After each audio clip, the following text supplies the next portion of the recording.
Hey there, my 5 faithful listeners, and anyone who randomly stumbled upon this episode. My name is Lydia, and this is the Lydia Todd Pod. It's probably not a good idea to start a podcast because your last name rhymes with pod, but I'm here anyways. From spontaneous trips to special guests to deep spiritual conversations and everything in between, expect inspiration, stories, and plenty of laughter. Grab a glass of milk, settle in, and let's dive into the episode. Season 1. The genesis of my travel. My love for travel didn't happen overnight. It all started with yearly family vacations. Spending a lot of time on trips, we were able to bond and create so many great memories. Fast forward to 2018 in Panama, a trip that opened my eyes to purposeful travel and cultural diversity.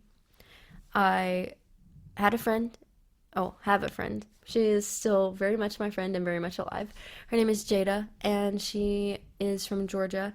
She and I met at a camp, and it was a great camp, a great time, and I really loved what she was telling me about these mission trips that her church went on. I was super interested, never had been out of the country, excluding one time where I went to Canada when I was like 7. We drove over the border, saw Niagara Falls.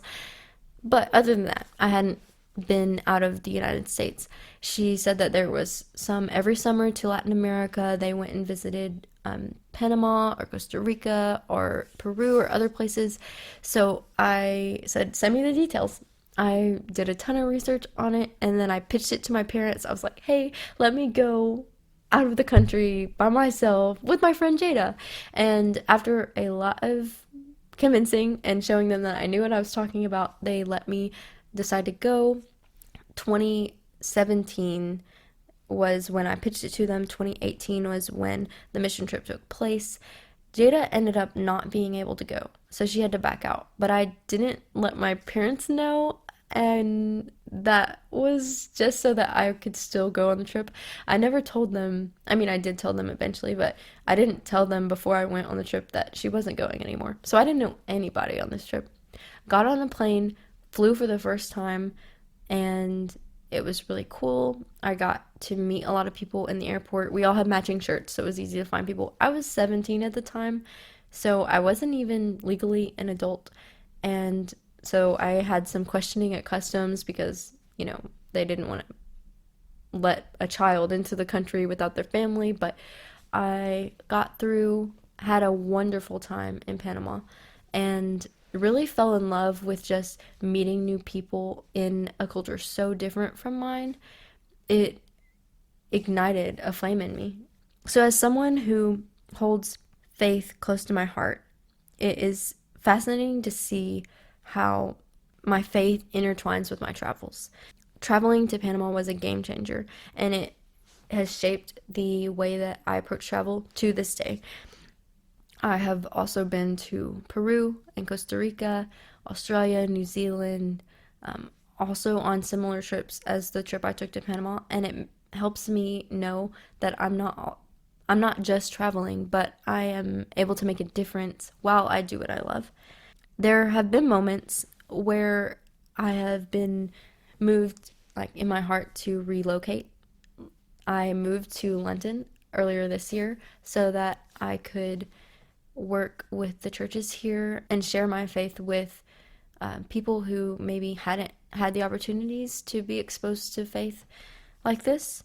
I have also had moments where I felt that travel deterred me from my faith, where maybe vacations or trips or things like that took away my focus and my time to be able to just live a life for God. And so I felt the heart pull both ways, traveling to honor Him and traveling to deny Him. That has been something that has been on my mind.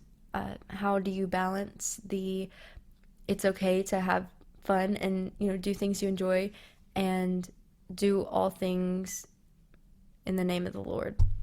I have, I think, found a balance in my life, but that is still a struggle. And so if you guys have any tips for that are, if you have experienced similar things, comment below and let's have a conversation about it, because I don't think that I've had many conversations about that aspect of a spiritual walk, of people feeling that maybe travel is, a blessing, a great thing, and then travel is something that takes away from their spiritual life. If you have any perspective on that, I would love to hear it. Those are just some basics of my journey with travel, my feelings about travel. I absolutely love traveling and seeing new places. If I had the opportunity to go to a new country every month, I would. My traveling has been some of my long-term goals in life. First, it started with I want to go to every continent, but I'm pretty close to that goal, and I didn't want my goal to be something that I accomplish really soon and then don't have anything to look forward to. So I made my goal something that changes and ages as I age. So every year I'm older, I want my age to match the amount of countries I've been to.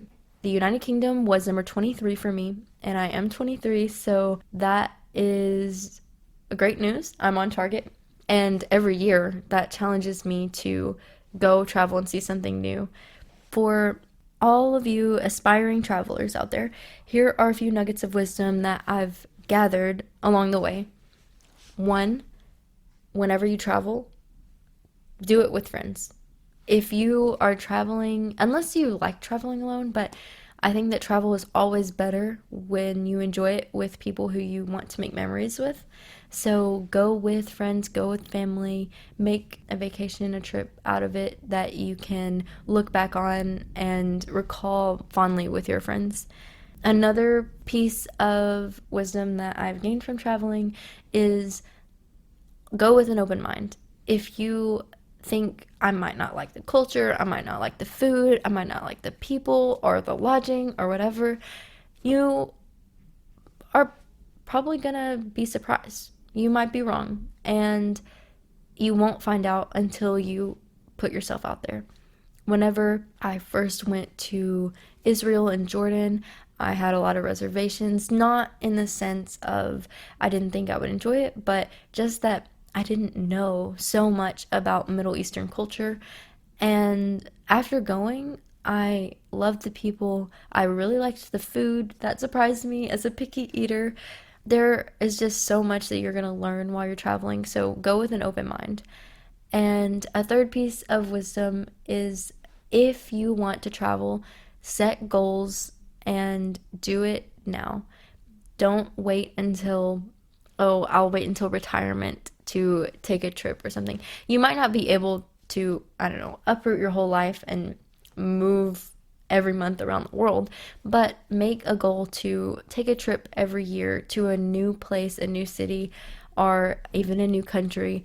Don't wait thinking I'll have more money, I'll have more time, I'll have less family responsibilities, because those things never go away. I think it just changes and stacks up, and maybe even gets harder as life goes on to make time and prioritize travel. So if you have a passion for travel, then my advice is to do it now. Before we wrap up, I want to hear from you. What are your favorite travel memories, or your burning questions about travel? I have a lot of episodes planned, but there's plenty of room in the schedule to address your questions and explore with you. Maybe if you have a really cool experience about travel, then we could collab. That would be really cool. And so let's connect on social media and keep this conversation going. If you have any travel tips, advice, questions, anything, or even just, hey, this is a destination you need to go and make a podcast about, I'm completely open. I would love to go wherever it is, probably. 5 years ago, I had only been to 2 countries. Now I've been to 23. So if you're thinking, this is the end for me, it's too late for me to start traveling, wrong. You can travel if you want to. I hope this episode inspired you to embrace some of the beauties of travel and maybe to travel yourself. If not, if you still like to hear about other people's travels, there will be plenty coming your way. Thank you for joining me in this Travel and Me episode. As we wrap up this episode of the Lydia Todd Pod, I want to express my heartfelt gratitude for you spending time with me. This really challenges my belief that I only have 5 consistent listeners. If you have any thoughts, topics, or questions you'd like me to explore further on future episodes, please reach out on one of my socials. I hope that our conversations have brought you inspiration and joy. If you have friends or family who might be interested in our conversations, don't hesitate to share the podcast with them.